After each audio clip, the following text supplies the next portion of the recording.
started.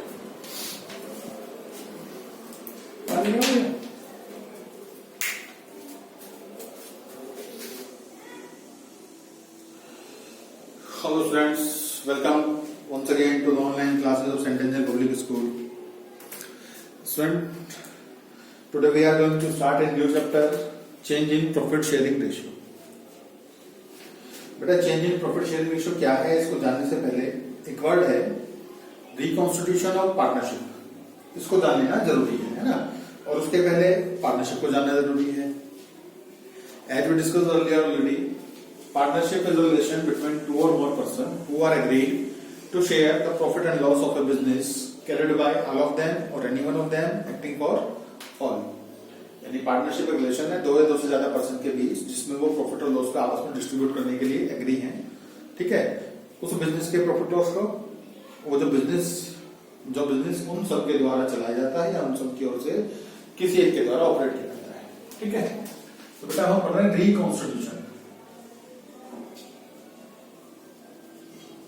Reconstitution of partnership.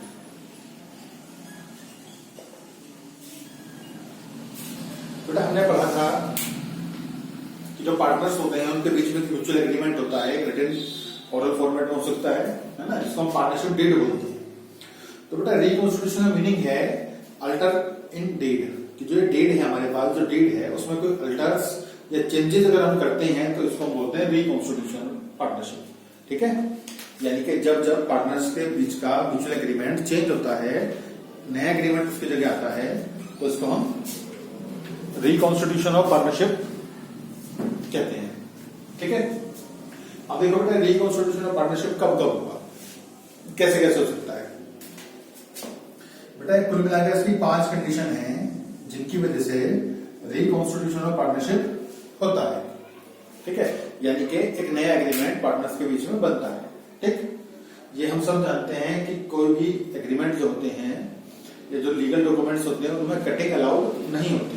यदि हम उनमें कोई चेंजेस चाहते हैं तो वो कटिंग के द्वारा चेंजेस नहीं हो सकता। उसका तरीका यही है कि उसको वॉइड कर दिया जाए और उसकी जगह एक नया डॉक्यूमेंट प्रिपेयर किया जाए। ठीक है, तो बेटा पहला जो है इसका तरीका वो है change in profit sharing ratio. बेटा इस प्रॉफिट शेयरिंग रेशियो को हम इन शॉर्ट PSR कहा करेंगे, इसको आप याद रखना PSR। ठीक है, बिटवीन एग्जिस्टिंग पार्टनर्स। बेटा पार्टनर्स जितने हैं वही हैं, ना कोई आया ना कोई गया। ठीक है, केवल उन पार्टनर्स के जो प्रॉफिट शेयरिंग रेशियो थी वो चेंज होगी। ठीक है, माना ABC पार्टनर थे, पहले 3:1 में प्रॉफिट को डिस्ट्रीब्यूट कर रहे थे, वो बोले जी इक्वली डिस्ट्रीब्यूट क्या करेंगे, तो इसका मतलब चेंज इन PSR होता है। ठीक है, second admission of a new partner, कि हमने एक नए पार्टनर को अपनी फर्म में एडमिट कर दिया। ठीक, third retirement of A partner, कोई एग्जिस्टिंग पार्टनर था वो फर्म को छोड़कर चला गया, फर्म से रिटायर हो गया, तो रिटायरमेंट ऑफ पार्टनर हो गया। सेम कैसे बेटा, ऐसे एक और डेथ ऑफ ए पार्टनर। बेटा डेथ भी रिटायरमेंट जैसा ही केस है ना, बस रिटायरमेंट में क्या है कि रिटायरमेंट में जो पर्सन है वो अलाइव है, अपनी मर्जी से जा रहा है। डेथ में जो पार्टनर था उसकी डेथ हो गई तो उसको जाना कंपलसरी है, उसको रिटायर करना कंपलसरी है। और बेटा पांचवा है अमलगमेशन ऑफ 2 और मोर फर्म। ठीक, 2 पार्टनरशिप फर्म थी, अब मिलकर दोनों एक हो गई है, तो उसको बोलते हैं अमलगमेशन। बेटा 5 केस है जिनमें आप क्या करते हैं, फर्म को रिकॉन्स्टिट्यूशन करते हैं। बेटा इन 5 में से जो लास्ट वाला है अमलगमेशन ऑफ 2 फर्म, ये हमारे सिलेबस का पार्ट नहीं है, हमारी बुक में इसके क्वेश्चंस आपको नहीं मिलेंगे।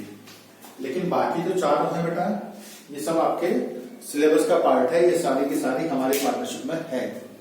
चेंज इन PSR का जो चैप्टर हम शुरू करेंगे आज वही है। एडमिशन ये एक नाम में चैप्टर है, रिटायरमेंट और डेथ दोनों मिलाकर एक साथ है। ठीक है, अब जो एग्जाम में क्वेश्चन आता है वो चेंज इन PSR से भी आता है, एडमिशन से भी आता है, रिटायरमेंट और डेथ में से ऑप्शन होता है, दोनों में से।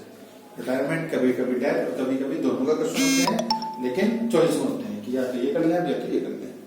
इंटरनल चॉइस में मिल जाती है इस तरह का। ठीक है, तो बेटा आज हम शुरू करने वाले हैं change in profit sharing ratio.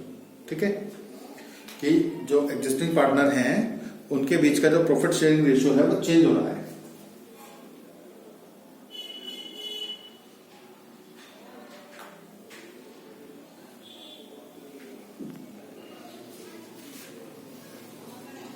इसको रफ करने जा रहे हैं।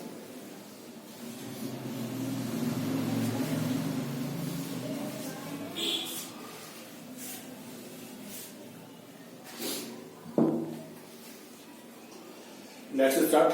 देखो बेटा, जब change in profit sharing ratio होगा, यानी कि जो प्रॉफिट शेयरिंग रेशियो था वो बदल गया, तो यहां से क्या होगा इसका इफेक्ट? इसका इफेक्ट बेटा ये होगा कि एक नया रेशियो आएगा। ठीक है, एक नया रेशियो आएगा, और जब हम नए और पुराने दोनों रेशियो को कंपेयर करेंगे तो इसमें क्या होगा, किसी पार्टनर को पहले की अपेक्षा अब ज्यादा प्रॉफिट मिल रहा होगा और किसी पार्टनर को पहले की अपेक्षा अब कम प्रॉफिट मिल रहा होगा। ठीक है, तो बेटा जिस पार्टनर को प्रॉफिट पहले से ज्यादा मिल रहा होगा, जितना पहले मिलता था उससे ज्यादा मिलेगा, उसको बोलेंगे गेनिंग पार्टनर। ठीक है, और यदि किसी पार्टनर को पहले से कम मिलेगा तो उसको बोलेंगे हम सैक्रिफाइसिंग पार्टनर। ठीक, तो जब भी पीएसआर चेंज होता है या ऐसा कहें कि रिकॉन्स्टिट्यूशन ऑफ फर्म होता है, तो आपको बेटा सैक्रिफाइसिंग रेशियो और गेनिंग रेशियो, दो ये रेशियो कैलकुलेट करने पड़ेंगे, क्योंकि बहुत सारी हमारी कैलकुलेशंस इसी रेशियो पर डिपेंड करेंगे। स्पेशली गुडविल की जो कैलकुलेशन आगे आगे आएंगी वो आपके प्रॉफिट शेयरिंग रेशियो यानी कि आपके गेनिंग रेशियो और सैक्रिफाइसिंग रेशियो पर भी डिपेंड करेंगी। ठीक, तो बेटा चेंज इन पीएसआर में जो पहले जो शुरू के क्वेश्चन होंगे वो आपके बेस्ड होंगे किस पर बेटा? सैक्रिफाइसिंग और गेनिंग रेशियो पर। यानी हमें ऐसे क्वेश्चन करने के लिए मिलेंगे जिनमें हमें केवल सैक्रिफाइसिंग रेशियो और गेनिंग रेशियो ही कैलकुलेट करना पड़ेगा। अच्छा बेटा, आपको एक और बात बता दूं कि ये सैक्रिफाइसिंग रेशियो और गेनिंग रेशियो आपको एडमिशन में, रिटायरमेंट में, डेथ में, तीनों में काम आने वाले हैं, इसलिए इस टॉपिक को बहुत ध्यान से पढ़ने की जरूरत है। ठीक है, जो आगे वाले हमारे 3 चैप्टर, ये 3 टॉपिक हैं, एडमिशन, रिटायरमेंट और डेथ, उनका सारा बेसिक आपको इसी चैप्टर में चेंज इन पीएसआर में ही मिल जाएगा। ये उनका दोनों का कंबाइंड रूप एक तरह से।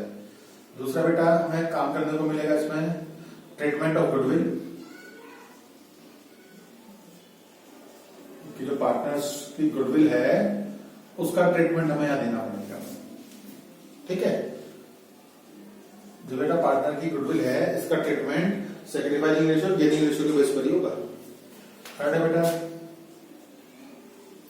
कभी कभी फर्म के पास कुछ अनडिस्ट्रीब्यूटेड प्रॉफिट्स, रिजर्व्स, कुछ अनडिस्ट्रीब्यूटेड लॉसेस होते हैं, तो जब जब आपका पीएसआर चेंज होता है तो आपको इन अनडिस्ट्रीब्यूटेड प्रॉफिट, लॉस या रिजर्व्स को भी एडजस्ट करना होता है, उनको भी, उसका भी ट्रीटमेंट यहां पर है। Treatment of reserve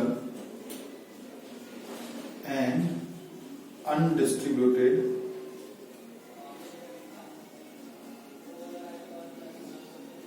profit and losses.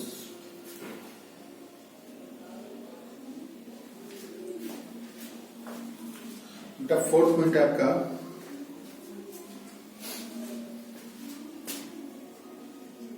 Revaluation of asset and reassessment of liability. इस कंडीशन में हम अपनी एसेट और लायबिलिटीज को फिर से रिवैल्यूट कर सकते हैं। ठीक है, यानी उनको हम फिर से वैल्यूएशन कर सकते हैं, उनकी वैल्यू को फिर से मार्केट वैल्यू के अकॉर्डिंग या जो चेंजेस हम चाहते हैं, जो उनकी वैल्यू है उसके अकॉर्डिंग हम उनको फिर से जज करेंगे और इस रिवैल्यूएशन से जो प्रॉफिट या लॉस होगा वो भी हम अपने पार्टनर्स को ट्रांसफर करेंगे। और बेटा फिफ्थ और लास्ट है adjustment of capital. Adjustment of capital account. बेटा ऐसा भी हो सकता है कि हमें अपने पार्टनर के कैपिटल अकाउंट को एडजस्ट करना पड़े, उनके पास, यानी कि उनकी कैपिटल को अब उनके नए प्रॉफिट शेयरिंग रेशियो के अकॉर्डिंग चेंज करना पड़े। ठीक है, इस कंडीशन में बेटा अगर हम क्वेश्चन में उसने कहा है कि कैपिटल अकाउंट को एडजस्ट करिए, तो फिर हमें ये भी काम करना पड़ेगा। इतना 5 टॉपिक हैं ये हमारे जो हम इस चैप्टर में पढ़ने वाले हैं, ठीक है। उसमें से सबसे पहला है बेटा आपका सैक्रिफाइसिंग रेशियो और गेनिंग रेशियो। चलिए पहले इसी की बात करते हैं बेटा, सैक्रिफाइसिंग रेशियो और गेनिंग रेशियो। ये क्या है, क्यों हम इन्हें काउंट कर रहे हैं, क्या इनका यूज है, ठीक। चलिए रफ करें ऐसे।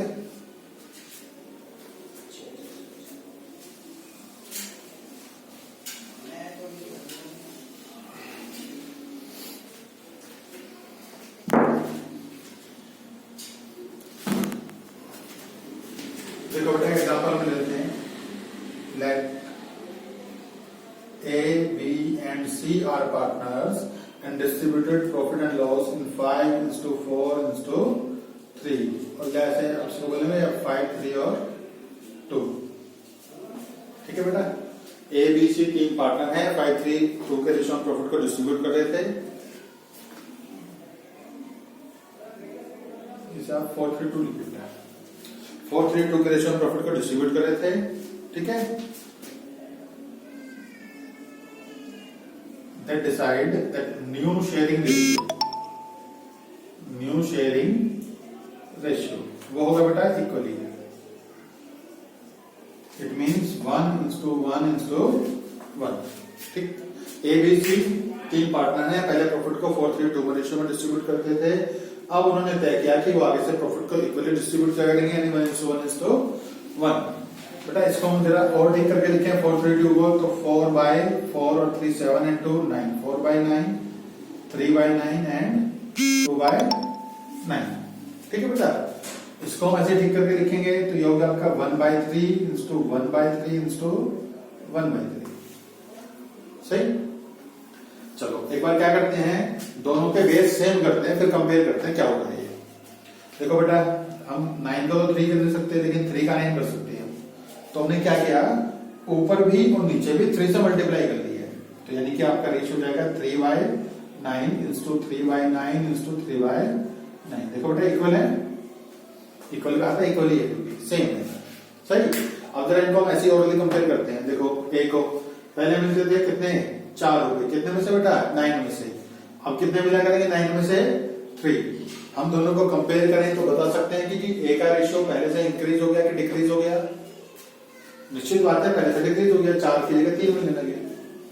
बी को देखो बेटा पहले मिलते थे 3 9 में से, अब सेम ही मिलेंगे, इसका मीनिंग है बी पर कोई चेंज नहीं आया। थर्ड को देखो बेटा पहले मिलते थे 2, अब मिला करेंगे 3, यानी इसको इंक्रीमेंट हो गया है। तो आप देखना इसका चेंज आया नहीं, इसका इंक्रीमेंट हुआ, इसका डिक्रीमेंट हुआ। तो एक का जितना डिक्रीमेंट है दूसरे का उतना ही इंक्रीमेंट है, क्यों, क्योंकि डिस्ट्रीब्यूट तो 9 को भी करने अभी पहले, ठीक। जो बेटा इंक्रीमेंट और डिक्रीमेंट हुआ है, इस इंक्रीमेंट को गेन और डिक्रीमेंट को डिक्रीजिंग को सैक्रिफाइस बोलते हैं, ठीक है। तो हमें यही कैलकुलेट करना है। देखो अब सैक्रिफाइस रेशियो का फॉर्मूला है, सैक्रिफाइसिंग रेशियो या सैक्रिफाइसिंग शेयर है ना, बराबर है बेटा कि ओल्ड रेशियो पहले आपका कितना था, या old share minus new share. अब आपका शेयर कितना हो गया, old ratio minus new sharing ratio. बेटा ओल्ड रेशियो से अगर हम न्यू रेशियो घटा देंगे, डिडक्ट कर देंगे, तो ये हमारा सैक्रिफाइसिंग रेशियो आ जाएगा, ठीक है। अब देखो चलो हम कैलकुलेट करते हैं बेटा ए के लिए। ए का सैक्रिफाइस देखते हैं कि ए का ओल्ड रेशियो था बेटा 4/9, न्यू रेशियो का 3/9 है ना। सिंपली 9 और 9 का एलसीएम 9, ठीक है। 9 से इस वाले 9 से इस वाले 9 को डिवाइड किया, आंसर आया 1। इस आंसर की मल्टीप्लाई करेंगे ऊपर, 1 4 जा 4 एंड सेम दिस साइड 1 3 जा 3, ठीक है बेटा। यह आपका 1/9, इट मींस सैक्रिफाइस हो गया 1/9, यानी कि ए ने अपने शेयर से 1/9 शेयर सैक्रिफाइस कर दिया। बी को देखो बेटा पहले कितना था 3/9, अब कितना है 1/3 या 3/9, ठीक है। कोई सा लिख लें आप,